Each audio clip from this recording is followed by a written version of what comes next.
Hello students, good morning. Shri Govind Guru राजकीय महाविद्यालय बांसवाड़ा में एमए ज्योग्राफी में प्रवेश लेने वाले आप सभी विद्यार्थियों का मैं भूगोल विभाग की तरफ से स्वागत और अभिनंदन करता हूं। छात्रों, जैसा कि आप जानते हैं, कोरोना की वजह से हम काफ़ी देर से क्लास में मिल पाए हैं और शुरुआत की जो क्लासेस थी उस समय हमने ऑनलाइन क्लासेस चलाने का प्रयास किया है। आप लोगों का रिज़ल्ट लेट आने और एडमिशन प्रक्रिया लेट होने की वजह से आपकी क्लासेस अब स्टार्ट हो रही हैं। तो छात्रों, आपसे मैं यही कहूँगा कि जो भी अब बचा हुआ समय है उस समय को हम अधिक से अधिक सदुपयोग करते हुए हमारा कोर्स पूरा करने और अच्छे से पढ़ाई करने का प्रयास करें। तो भूगोल विभाग की तरफ से मैं डॉक्टर आलोक जैन आपका स्वागत करता हूं। छात्रों, थ्योरी के 4 पेपर हैं और इन चारों ही पेपर और प्रैक्टिकल का सिलेबस मैं आप लोगों को व्हाट्सएप ग्रुप पर शेयर कर चुका हूं। जो विद्यार्थी नहीं जुड़ पाए हैं उन्हें भी आप मेरी तरफ से डाले गए लिंक शेयर कर सकते हैं या मेरा नंबर दे सकते हैं, तो मैं उन्हें ऐड कर दूंगा। सिलेबस के जो थ्योरी के 4 पेपर हैं उनमें से थर्ड पेपर, जिसका नाम है इकोनॉमिक एंड रिसोर्स ज्योग्राफी, उस पेपर को मैं आपके साथ चर्चा करूंगा, अर्थात मैं पढ़ाऊंगा आपको। इस पेपर में इसके पेपर के 2 पार्ट हैं। ये पेपर थर्ड है, इकोनॉमिक एंड रिसोर्स ज्योग्राफी। आज हम इकोनॉमिक एंड रिसोर्स ज्योग्राफी की जनरल इंट्रोडक्शन पर चर्चा करेंगे, इसका सामान्य परिचय, और साथ ही कुछ महत्वपूर्ण विद्वानों ने इसे किस तरह से परिभाषित किया है, इसके उद्देश्य क्या है, किस तरह की इसकी प्रकृति है, इन सब बातों पर आज हम अपने इस वीडियो में चर्चा करेंगे। हमने कल इसकी क्लास भी ली थी और इसके बारे में मैंने बच्चों को समझाया भी था, लेकिन कई बच्चे नहीं आ पाए थे, तो मैंने सोचा कि चलो ये वीडियो आप लोगों को शेयर कर दिया जाए। तो आप लोग, अब आपकी क्लासेस नियमित स्टार्ट हो चुकी है, इसलिए एक बार आप वापस से क्लासेस अटेंड करना शुरू कर देवें। तो छात्रों, हम अब बात करने जा रहे हैं हमारे सब्जेक्ट के बारे में। इकोनॉमिक ज्योग्राफी क्या है, आर्थिक भूगोल किसे कहते हैं। जिन विद्यार्थियों ने बीए में ज्योग्राफी विषय लेकर अध्ययन किया है, और लगभग सभी ऐसे ही विद्यार्थी हैं जो ज्योग्राफी से पढ़कर आए हैं, उन्होंने सेकेंड ईयर में आर्थिक भूगोल पढ़ा था। तो अब हम उसी आर्थिक भूगोल को आगे बढ़ाकर उसका अध्ययन विस्तृत रूप में करने जा रहे हैं। छात्रों, आप जानते हैं कि भूगोल एक ऐसा विषय है जिसमें क्षेत्रीय समस्याओं और विषमताओं के निराकरण और क्षेत्रीय विकास के विभिन्न प्रयत्न किए जाते हैं। हम आर्थिक भूगोल पढ़ने से पहले कुछ सामान्य बातें भूगोल की कर रहे हैं ताकि आपको सही तरीके से मैं आर्थिक भूगोल तक पहुंचा सकूं। धरातल पर विविध प्रकार की घटनाएं होती हैं। उनमें मुख्य रूप से 2 घटनाएं हैं, एक प्राकृतिक घटनाएं और दूसरी मानवीय घटनाएं। और इन सभी प्राकृतिक और मानवीय घटनाओं का अध्ययन भूगोल के अंतर्गत किया जाता है। प्राकृतिक घटनाएं जैसे कि आप जानते हैं, भूकंप, ज्वालामुखी, विभिन्न स्थलाकृतियों का बनना, है ना, ये सभी प्राकृतिक घटनाएं हैं जो प्रकृति द्वारा घटित होती हैं। और मानवीय घटनाएं जैसे विभिन्न प्रकार के धरातल पर निर्माण कार्य, कृषि उत्पादन, उद्योग और कई तरह के सांस्कृतिक विकास जो मानव प्रकृति के सहयोग से करता है, उसे हम सांस्कृतिक विकास के नाम से जानते हैं। और ये सभी मानवीय घटनाएं हैं। तो इन सभी का सम्मिलित रूप में अध्ययन भूगोल का विषय वस्तु है। प्राकृतिक घटनाओं का अध्ययन भौतिक भूगोल के अंतर्गत होता है और मानवीय घटनाएं मानव भूगोल की विषय वस्तु मानी जाती हैं। तो एक तरह से हम जब इन विषयों का विस्तार से जब वर्णन करना चाहते हैं तो उनको अलग अलग ब्रांचेज में विभाजित कर देते हैं। तो इस तरह से भूगोल की 2 शाखाएं हमारे सामने आ गई। एक जो प्राकृतिक घटनाओं का विश्लेषण वर्णन करती है, जिसे हम भौतिक भूगोल के नाम से जानते हैं, और दूसरा जिसमें मानव और उससे संबंधित घटनाएं होती हैं, उसे हम मानव भूगोल के नाम से जानते हैं। मानव की जो गतिविधियां हैं, जो क्रियाविधियां हैं, वो काफ़ी विस्तृत और व्यापक हैं और उन्हें केवल मानव भूगोल में सीमित कर उनका अध्ययन करना मुश्किल होता है। इसीलिए मानवीय पक्ष से संबंधित अलग अलग विज्ञानों का विकास हुआ, अलग अलग शाखाएं बनी और उन्हीं में से एक शाखा आर्थिक भूगोल है, जिसे हम मानव भूगोल की प्रमुख शाखा के नाम से जानते हैं। और इस विषय में मानव की आर्थिक गतिविधियों से उत्पन्न भूदृश्यों की व्याख्या की जाती है। तो इस तरह से हम आर्थिक भूगोल तक पहुंचते हैं।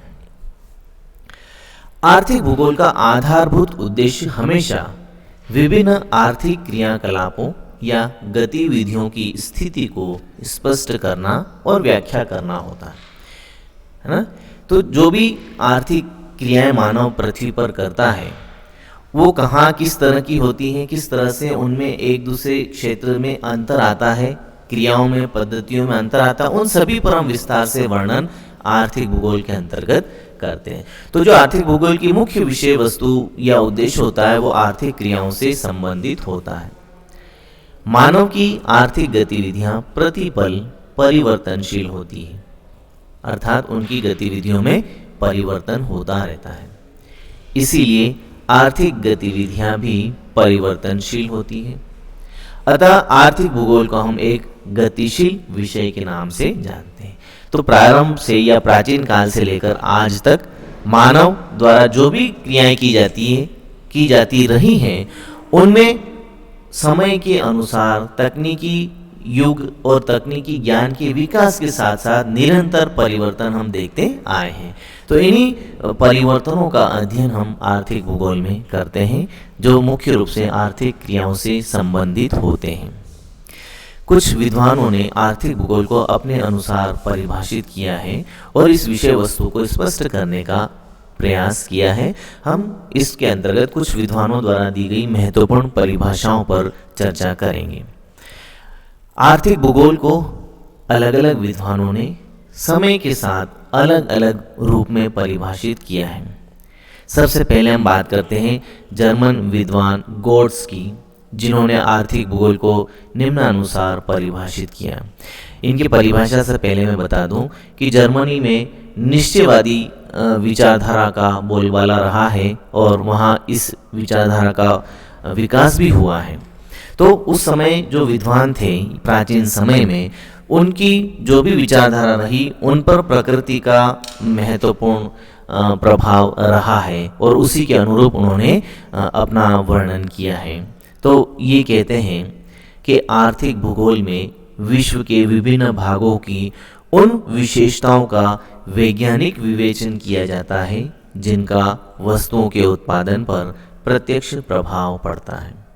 तो उत्पादन से संबंधित जितने भी प्रभाव हैं, जो भौगोलिक क्षेत्र के हो सकते हैं, प्रकृति के हो सकते हैं, उन सभी का वर्णन हम आर्थिक भूगोल में करते हैं, ऐसा इनका मानना है।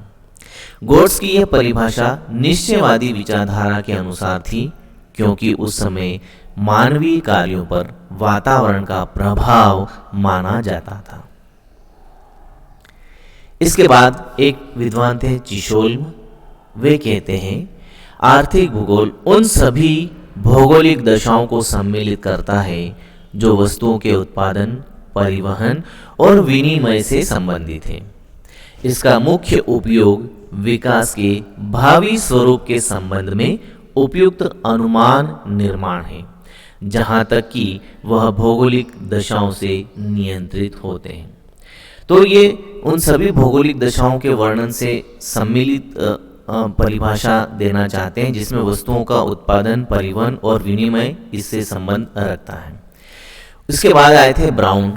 इन्होंने कहा आर्थिक भूगोल भूगोल का वह पहलू है जो मानव की आर्थिक क्रियाओं पर जैविक और अजैविक वातावरण के प्रभाव का विवेचन करता है। तो ये भी आप देख रहे हैं कि इसमें भी मानव की क्रियाओं पर वातावरण के प्रभाव को दर्शाया गया है। प्रथम विश्व युद्ध के पश्चात संभववाद के विकास की शुरुआत हुई और इसके साथ ही आर्थिक भूगोल की व्याख्या में, उसकी परिभाषा में परिवर्तन आया। वातावरण के साथ मानव के महत्व को भी स्वीकार किया जाने लगा और इसके बाद जो विचारधारा आई उसमें कुछ परिवर्तन हमें दिखाई दिया। रिचर्ड हार्टशॉ ने भूगोल को क्षेत्रीय विषमता का अध्ययन करने वाला विषय बताया, अर्थात एक क्षेत्र से दूसरे क्षेत्र में जो असमानता है, जो आर्थिक स्वरूप या आर्थिक विकास एक जैसा नहीं हो पाता है, उस बारे में इन्होंने अपना वर्णन किया है। और इसके पीछे ये वजह है कि क्यों सभी क्षेत्रों में समान रूप से विकास नहीं हो पाता है और कैसे हम उसे सभी जगह विषमताओं को दूर कर समान आर्थिक विकास कर सकें, इस पर इनका जोर रहा है। इसके बाद R.E. मर्फी आए। इन्होंने कहा R.E. मर्फी नाम के विद्वान ने, ये थोड़ा सा गलत आपका टाइप हो गया है, आप इसको इस तरह से पढ़ेंगे। R.E. मर्फी नामक विद्वान के अनुसार आर्थिक भूगोल मानव के जीविकोपार्जन की विधियों में, जीविकोपार्जन मतलब रोजगार किस तरह से वो करते हैं, कि विधियों में एक स्थान से दूसरे स्थान पर मिलने वाली असमानता और समानताओं का अध्ययन करता है। तो जो भी मानव की जीविकोपार्जन की विधियां हैं उनमें क्या क्या समानताएं हैं, एक क्षेत्र से दूसरे क्षेत्र में क्या असमानताएं हैं, उनका अध्ययन इसके अंतर्गत किया जाता है।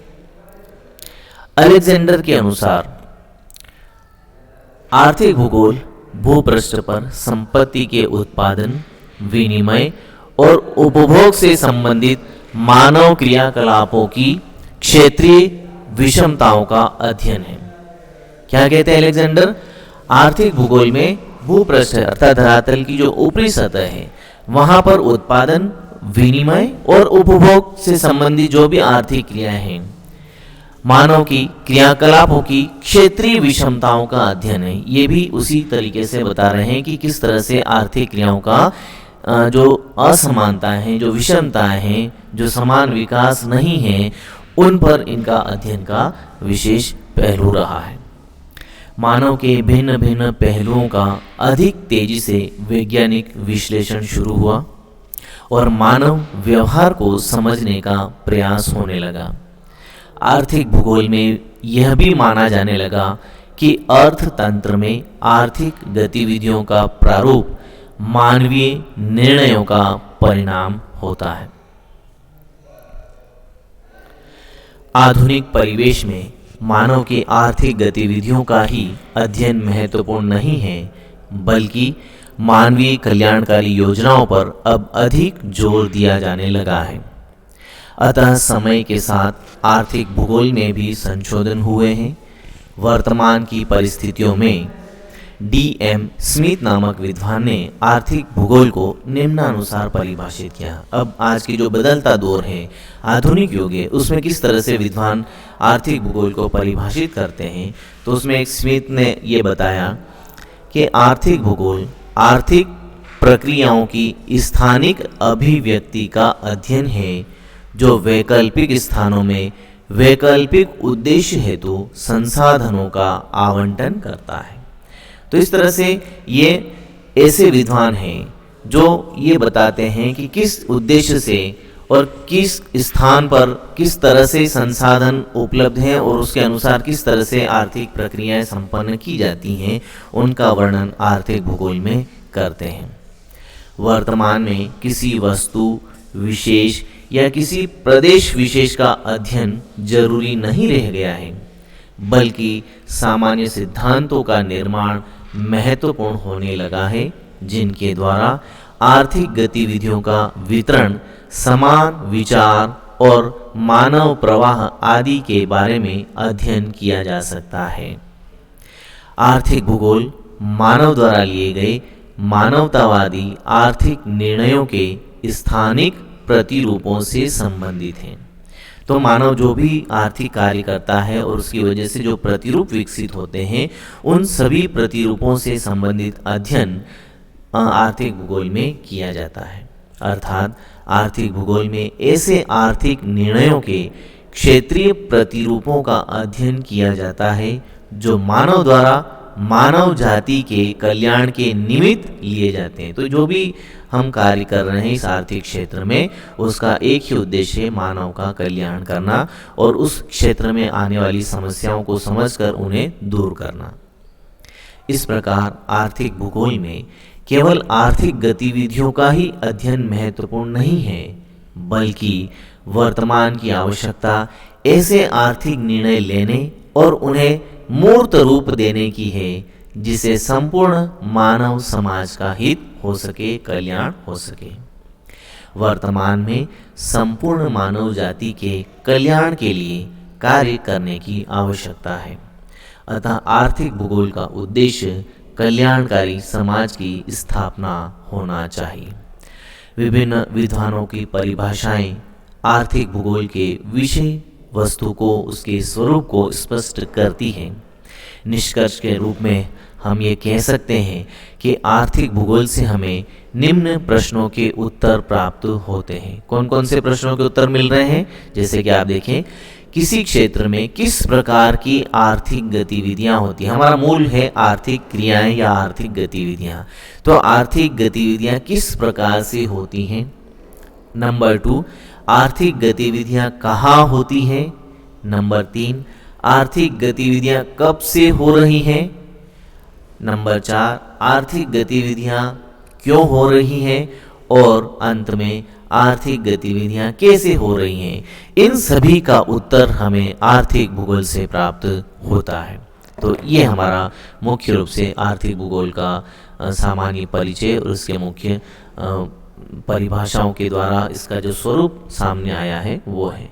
इसका एक मुख्य उद्देश्य आपको मैं बता देता हूँ। आर्थिक भूगोल हम किस उद्देश्य से पढ़ते हैं, या इसका मुख्य उद्देश्य क्या है। तो आप इसमें थोड़ा सा समझ लें कि आर्थिक भूगोल का उद्देश्य मानव की आर्थिक गतिविधियां जैसे कृषि करता है, उद्योग करता है, व्यापार, परिवहन, अर्थात प्राथमिक से लेकर द्वितीयक, तृतीयक, चतुर्थक सभी आर्थिक क्रियाएं इसमें सम्मिलित हैं। तो इन आर्थिक गतिविधियों की क्षेत्रीय विभिन्नताओं, अर्थात एक क्षेत्र से दूसरे क्षेत्र में इनमें क्या भिन्नताएं हैं, क्यों हैं, उनका स्थानिक वितरण और संबंधों का अध्ययन करना होता है। अलग अलग प्रदेशों के मानव की आर्थिक समस्याओं को समझने और सुलझाने का प्रयास इसमें किया जाता है। आर्थिक भूगोल में प्राकृतिक एवं मानवीय संसाधनों का मूल्यांकन करने के बाद राष्ट्रीय विकास योजना में इसे आधार बनाया जाता है। तो जब हम उस क्षेत्र के आर्थिक स्वरूप को समझेंगे, वहाँ उस क्षेत्र में आने वाली समस्याओं को समझेंगे, तभी हम उन्हें दूर करने का प्रयास कर पाएंगे। और समझने के बाद, इन संसाधनों का मूल्यांकन करने के बाद हम एक उपयुक्त विकास योजना बनाकर उस क्षेत्र के विकास का प्रयास कर सकते हैं। अतः मानव की आर्थिक क्रियाओं पर वातावरण के प्रभाव का अध्ययन करना इसका उद्देश्य है। इन आर्थिक क्रियाओं पर भौतिक एवं सांस्कृतिक वातावरण का प्रभाव पड़ता है। धरातल पर भिन्न भिन्न वातावरण के अनुसार समायोजन करके मानव द्वारा विभिन्न आर्थिक क्रियाओं का विकास किया जाता है। समायोजन अर्थात अनुकूलन, वातावरण के अनुसार अपने आप को ढालना। तो मानव द्वारा विभिन्न आर्थिक क्रियाओं का विकास अलग अलग वातावरण के अनुसार किया जाता है, और इन सभी का अध्ययन आर्थिक भूगोल का उद्देश्य है। अर्थात किसी क्षेत्र में वातावरण की शक्तियों, संसाधनों और मानव वर्गों की पारस्परिक क्रियाओं के फलस्वरूप जो आर्थिक क्रियाएं या उनके प्रतिरूप विकसित होते हैं, उनका अध्ययन करना ही आर्थिक भूगोल का उद्देश्य है। तो छात्रों, ये आर्थिक भूगोल का सामान्य परिचय और आर्थिक भूगोल की विभिन्न विद्वानों द्वारा दी गई परिभाषाएं और उनके प्रमुख उद्देश्य। इस टॉपिक को मैं यहाँ समाप्त करता हूँ। अगले टॉपिक में हम आर्थिक भूगोल की प्रकृति कैसी है उसके बारे में हम विस्तार से चर्चा करेंगे। इसको मैं 3 पॉइंट आपको बता देता हूँ आर्थिक भूगोल की प्रकृति के अंतर्गत। कि आर्थिक भूगोल की प्रकृति में उत्पादन के तत्व, उत्पादन का प्रक्रम और उत्पादन प्रतिरूप, इन तीनों से संबंधित अध्ययन करना, विश्लेषण करना आर्थिक भूगोल की प्रकृति होती है। तो ये वीडियो काफ़ी लंबा हो जाएगा और अपलोडिंग और डाउनलोडिंग में परेशानी आती है, इस वजह से मैं इसको यहाँ ख़त्म करता हूँ, समाप्त करता हूँ। और इस प्रकृति और विषय वस्तु वाले टॉपिक को मैं अगले वीडियो में आपके साथ शेयर करूँगा। तब तक के लिए धन्यवाद। एक सूचना आपके लिए और है, महाविद्यालय में अब नियमित क्लासेस स्टार्ट हो चुकी हैं, प्रैक्टिकल भी स्टार्ट हो रहे हैं। तो आप लोग सभी नियमित रूप से कक्षाओं में आएँ और अपना अपना प्रायोगिक कार्य संपन्न करें। Thank you very much.